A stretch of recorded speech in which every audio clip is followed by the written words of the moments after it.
Chapter 14. Now Joab, the son of Zeruiah, perceived that the king's heart was toward Absalom. Joab sent to Tekoa, and fetched there a wise woman, and said to her, Please act like a mourner, and put on mourning clothing. Please, and don't anoint yourself with oil, but be as a woman who has a long time mourned for the dead, and go into the king, and speak to him in this manner. So Joab put the words in her mouth. When the woman of Tekoa spoke to the king, she fell on her face to the ground, and did obeisance, and said, Help, O king. The king said to her, What ails you?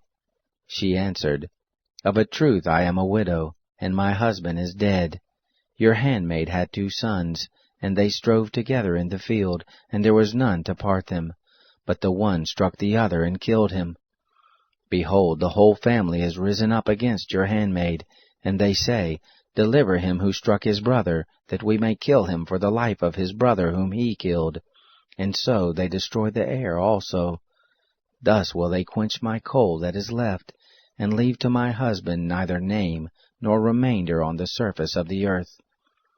The king said to the woman, Go to your house, and I will give charge concerning you. The woman of Tekoa said to the king, My lord, O king, the iniquity be on me and on my father's house, and the king and his throne be guiltless. The king said, Whoever says anything to you, bring him to me, and he shall not touch you any more. Then she said, Please let the king remember the Lord your God, that the avenger of blood destroy not any more, lest they destroy my son. He said, As the Lord lives, there shall not one hair of your son fall to the earth. Then the woman said, Please let your handmaid speak a word to my lord the king. He said, Say on. The woman said, Why then have you devised such a thing against the people of God? For in speaking this word, the king is as one who is guilty, and that the king does not bring home again his banished one. For we must all die, and are as water spilled on the ground, which can't be gathered up again. Neither does God take away life, but devises means, that he who is banished not be an outcast from him. Now therefore, seeing that I have come to speak this word to my lord the king, it is because the people have made me afraid, and your handmaid said, I will now speak to the king. It may be that the king will perform the request of his servant, for the king will hear, to deliver his servant out of the hand of the man who would destroy me and my son together out of the inheritance of God.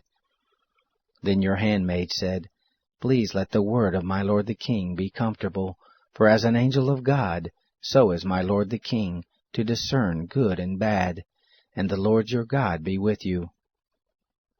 Then the king answered the woman, Please don't hide anything from me that I shall ask you. The woman said, Let my lord the king now speak. The king said, Is the hand of Joab with you in all this? The woman answered, As your soul lives, my lord the king, none can turn to the right hand or to the left from anything that my lord the king has spoken. For your servant Joab, he brought me, and he put all these words in the mouth of your handmaid. To change the face of the matter has your servant Joab done this thing. And my lord is wise, according to the wisdom of an angel of God, to know all things that are in the earth. The king said to Joab, Behold now, I have done this thing. Go therefore and bring the young man Absalom back. Joab fell to the ground on his face, and blessed the king. And Joab said, Today your servant knows that I have found favor in your sight, my lord, and that the king has performed the request of his servant. So Joab arose and went to Geshur, and brought Absalom to Jerusalem. The king said, Let him turn to his own house, but let him not see my face. So Absalom went to his own house, and he didn't see the king's face. Now in all Israel there was none to be so much praised as Absalom for his beauty. From the sole of his foot even to the crown of his head there was no blemish in him. When he cut the hair of his head, now it was at every year's end that he cut it, because it was heavy on him, and therefore he cut it. He weighed the hair of his head at 200 shekels, after the king's weight. To Absalom there were born 3 sons and 1 daughter, whose name was Tamar. She was a woman of a beautiful face. Absalom lived 2 full years in Jerusalem, and he didn't see the king's face. Then Absalom sent for Joab to send him to the king, but he would not come to him. And he sent again a second time, but he would not come. Therefore he said to his servants, Behold, Joab's field is near mine, and he has barley there. Go and set it on fire. Absalom's servants set the field on fire.